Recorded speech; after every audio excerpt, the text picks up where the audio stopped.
Let's go if you want. Back your corner. Final instructions from the boss, Olivier Coste. Both men undefeated, both with 100% finishing rates, a combined weight of 535 pounds. More beef than a cattle ranch in the circle right now. There is no way, no how this goes the distance. No, sir. Not in this reality. Not today, not happening. Reug Reug and Kirill Grishenko. Grishenko's got to use his reach, particularly in the jab, in the legs, to keep Reug Reug from coming on the inside and pummeling him. Patient start here from Reug Reug. Oumar Kane. Look at the way Grishenko took control of that center circle. I was going to say the same thing. I think it's the first time I've ever seen anybody back Reug Reug up against the cage. Half a minute down already. Grishenko trying to turn Reug Reug up against the fence. It's a jostle of power at the moment. Size of the back on Oumar Kane. You can see Grishenko's got those underhooks, and he's able to stop Oumar Kane from dropping down and attacking those legs. This is what Kane usually likes to do. He likes to reap out those legs and go for trips. And Grishenko's doing a good job of controlling with those underhooks. Near the midsection from the Belarusian. Little shoulder thrust there. Good corking knee to the outside thigh from Grishenko. Don't forget, folks, we'll be in venues in virtual reality this Saturday night. Catch the replay of this event. Join us in the venues app. You know, this is what I've been waiting to see for Reug Reug, as we've seen him in one championship now, being inside the circle with somebody who can actually match him strength for strength as it applies to wrestling. Because you immediately see him drop down, try to attack those legs, but he's not even swimming in. You see he's not trying to pummel, he's not trying to reestablish an over-under. He's still got those overhooks, and he's trying to just stop the knees from coming in. This is an interesting look for Reug Reug. This is a tough position for him as well, because Grishenko is 2 centimeters taller than him, and so that gives him a lot of reach with those knees when he's coming up on the inside. Now he's got an over-under. Now we're at 50-50 in the pummel. This is interesting. I thought what would happen when he first experienced a little bit of adversity inside the circle. Let's also not forget a very quick turnaround here for Oumar Kane, who competed at 1 on TNT 1 back on April 7. Very fast turnaround for a big fella. Body shots here from Grishenko, knee from Reug Reug, which translates as a mystic shaman. Reug Reug, Oumar Kane. Now those body shots by Grishenko might not be hurting Oumar Kane, but they're scoring. They're showing as a little bit of aggression. That's one thing that Kane's got to do. He's got to start doing a little bit just to show he's trying to put some pressure on Grishenko. More knees to the midsection, and Kane breaks off to reset. Do not grab the shot, okay? Ready? Stern words there from the boss, Olivier Coste, to Oumar Kane, not to grab the shorts of Grishenko.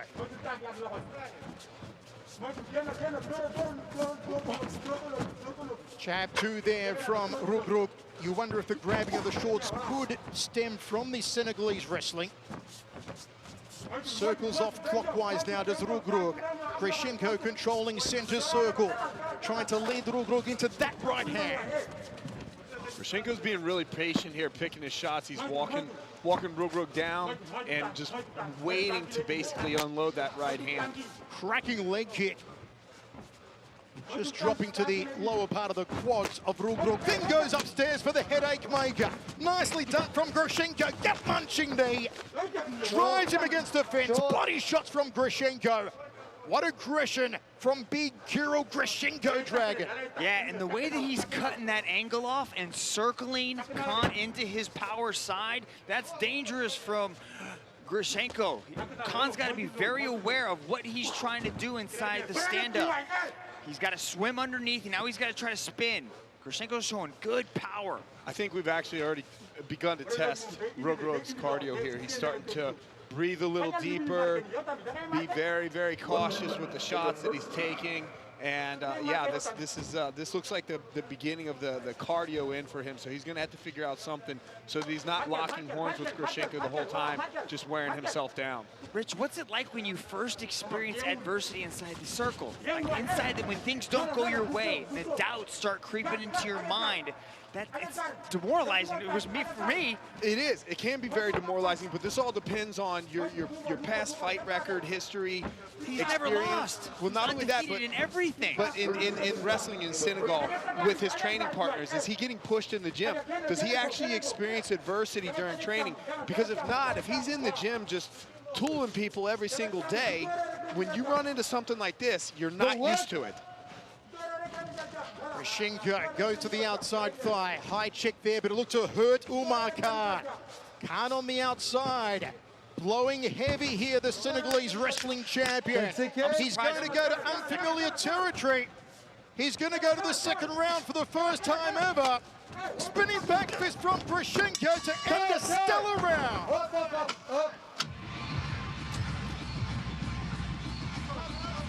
What a round from Kirill Grishenko, Dragon. Yeah, but we got to see a little glimmer of hope from Kane there at the end as he was able to hit that knee tap takedown.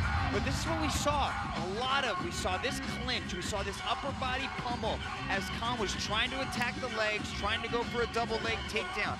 Grishenko was able to control the pummel, keep Kane upright and not allow him to take. But he was constantly circling him to his power side, throwing that high kick and throwing a lot of hands. But then in the last few seconds of that round, Kane was able to finally hit a takedown. Plenty of instructions in the corner of Reug Reug between rounds, choosing to take a stall, Reug Reug. Meanwhile, Grishenko choosing to stand. Seems to be a little bit of urgency, some frustration in Reug Reug's corner. Very relaxed, though, in the corner of Kirill Grishenko.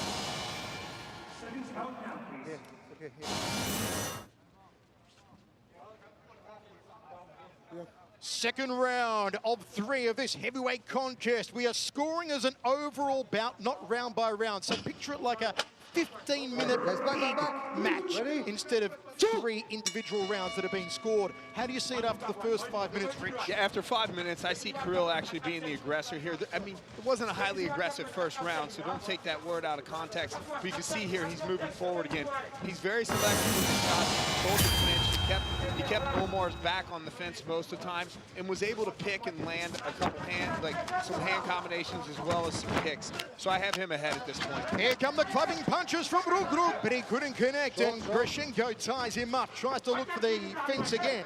This is exactly why Kirill, I believe, was really taking his time with the combinations in the first round, because if you get yourself out of position with somebody like Reug Reug, even if he thinks he's tired or whatever, Reug Reug has that explosiveness and he has that power in his hands to put you down.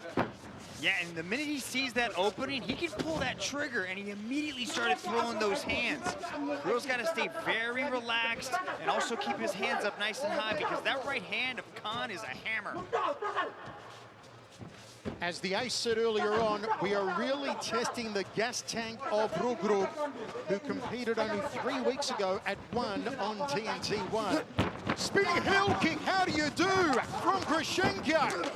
And a nice knee to the midsection from the big man from Belarus. I like the head movement from Grishenko. He kept his head off the center line, moving nice and tight, staying away from that power of Reug Reug. You know, I talk about Grishenko being cautious with his shots and making sure he picks things, and then he goes and throws a spinning kick on me. Come on, man, you're making me look bad. You didn't listen to Michael's intro, man. Grishenko is wild, man. 100%. That's a 250-pound man throwing a beautiful spinning heel kick. Kirill Grishenko introducing himself to the One Championship world right now, and doing so in fine fashion. Overhooks that right arm of Kane. Grishenko challenges Indonesia Holskin. You know, we're seeing a lot of this match in this clinch like this, and there may not be a high-paced fight, but I'm watching this on the edge of my seat because I know something big is going to happen before this time expires. Wrist control here from Reug Reug on the right wrist of Grishenko. Grishenko looking towards his corner. They're barking instructions at the Belarusian. But this type of game is Grishenko's world. This is Greco-Roman wrestling, these upper body entanglements. This is what he's spent decades mastering. Khan's got to attack those legs, give him something a little bit different. Because Greco-Roman wrestling, of course, Mitch, is all above waist. There's no leg stuff, right? It's all upper body, so you can only imagine how strong Grishenko is. Oumar Kane, the uppercut, tried to put the chin through the top of the head. And Grishenko just shrugs it off, drifts back to center circle. 2 minutes 15 remains in the second round of 3 of this heavyweight slugfest. I can't believe it's gone this far, Michael. Outside leg kick from Grishenko. Nobody expected it to be here in the second round. Yeah, I talked about Grishenko making me look bad throwing that spinning kick, but you're the one that said this was going to end in the first round, Michael. Actually, I'll correct you there, Rich. I did say it would end, not in the first round, but it would finish. So it's got to go the distance for me to eat some humble pie. Jumping, balking cross there from Grishenko. They do a little tango, and now it's Grishenko against the fence. Yeah, but Khan has seen the second round before, so he has experience in that deeper water. But he's also, what he also has in deep water is he still carries power. I've seen him snatch people off of the ground in these later parts of the round and slam them. So he's always dangerous. But this is new territory for Grishenko. Wrist control here for Reug Reug. 1 minute 10 now remaining in this round. Reug Reug did come in as the favorite. Go guys, work. Nice knee there on the inside from Khan.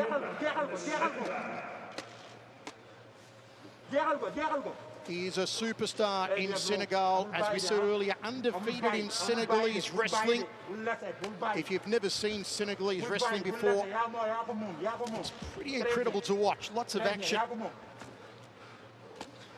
Yeah, Michael, I was chatting on Clubhouse earlier, and there was so many fans that were so excited in this matchup because of Khan, because he has such a reputation and he's so popular out there in Senegal.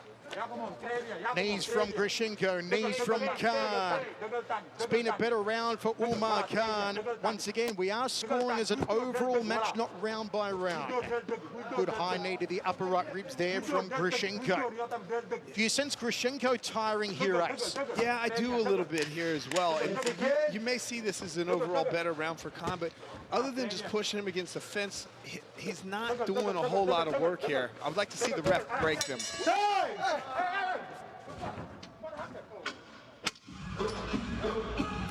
Just a flash of a right hand on the bell, and Oumar Kane is down.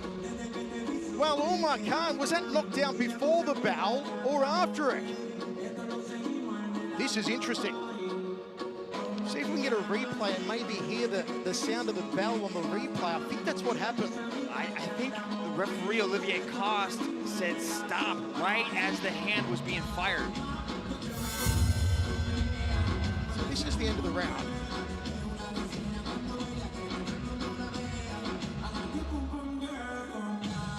Did it connect the right hand? It didn't look like it. Did it look like Khan was putting it in his throat? I don't know if he could hit his throat, unless something before the right hand hit him in the throat, but I don't know what. The right hand looked like it was short, like it just barely touched the chin.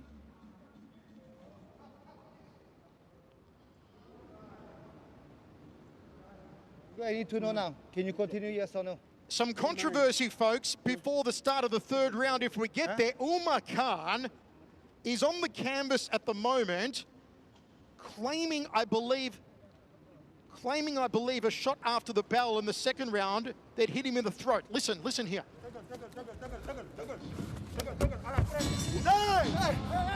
You want to continue, yes, you need to go. So there you heard the bell. The right hand was after the bell. I'd like to see another replay on that right hand in slow motion and see if it did connect cleanly with the throat, as Oumar Kane is claiming it did, Rich. Yeah. All right, listen again, coach, listen again.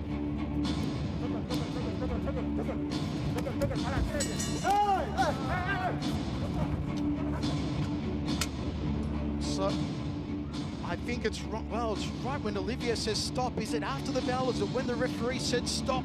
Rich? Well, let's just go back to week 1 with Eddie and the punches. And Mitch and I had a talk about it in 10, right?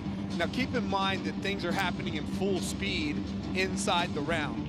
And so whether this comes a fraction of a second after the bell or if it's actually on the bell, Kirill in no way, shape, or form really intended on hitting him after the bell. And so I can't see how this would ever lead to a disqualification. In the rules, you are told protect yourself at all times. And so it is your job to make sure you're protected until the referee physically separates you. So it's going to be interesting to see how they rule this. So some controversy here in this heavyweight match. Dragon, your thoughts? So, Rich, is it on the referee to stop the action? Or if it's on the bell, do we go to an instant replay? It's on the referee. It's on the referee to stop the action. That looked like he was after the bell, but you could see the response from Khan. Like, he's like, hey, and then he goes down. It was like he grabbed his throat. Was the arm already traveling? And then the bell sounded. Okay, we're going to go down to Dom Lau for our announcement here. Let's go to Dom. This match was brought to you by HBO Max. And now, ladies and gentlemen, your referee, Mr. Olivier Coste, has called a stop to this contest after 5 minutes in the second round for your winner by way of technical knockout.